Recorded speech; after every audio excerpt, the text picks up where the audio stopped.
I spoke to Remi Piet. He's a research associate at the University of Miami, and I asked him how President Trump would be received at the G7 in light of those differences Mariam just described.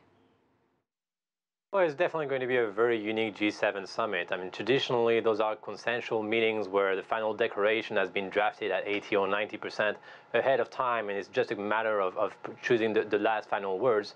Here, what I hear is that the fact that this declaration is nowhere to be close to be drafted today. There's a series of issues that are troublesome between countries that usually work together and have a common voice, the North American, European, and Japanese powers. We're going to find some kind of common ground easily on terrorism issues and security issues, including on North Korea.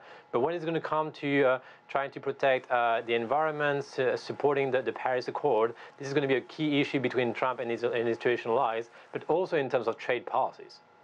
You know, a White House advisor expected robust discussions ahead of this summit. You mentioned climate change. That could be a sticking point. Trump is expected to make some sort of decision about the U.S. participation.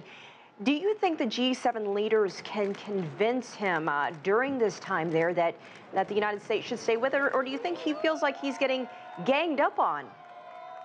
Well, it's going to be very interesting to look at what Emmanuel Macron does. It's also his first G7 summit, but he's definitely a firm believer and supporter of the Paris summit agreement. And everybody's turning his attention to how able is he going to be to be standing in front of Donald Trump and try to push the envelope towards more comprehensive alliance on some kind of sustainable development for the development of Western economies. In terms of Donald Trump, we know his position is to pull away from the Paris Accord.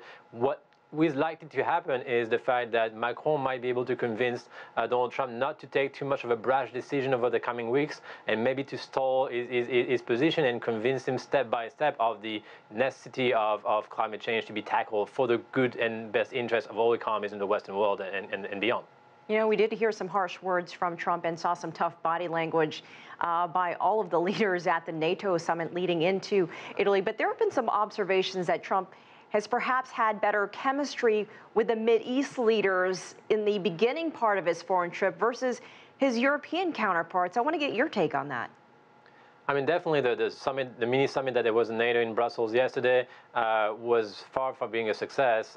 Donald Trump appeared to be like an elephant in a china shop. It just concentrated on every issue that might be an issue of conflict between these traditional allies from the European Union and the US instead of trying to build consensus. The first part of his tweet in the GCC was interesting. I mean, he absolutely curved his speech towards his rhetoric against the traditional Muslim countries, but also create some kind of havoc in the GCC with the positions towards Iran later on down the trip.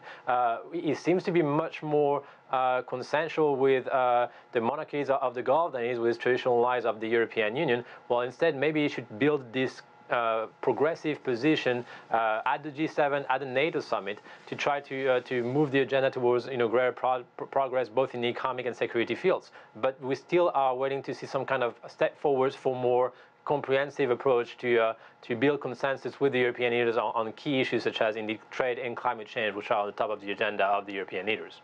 All right, Remi Piet in Miami, thank you for your insight. Thank you, Elaine.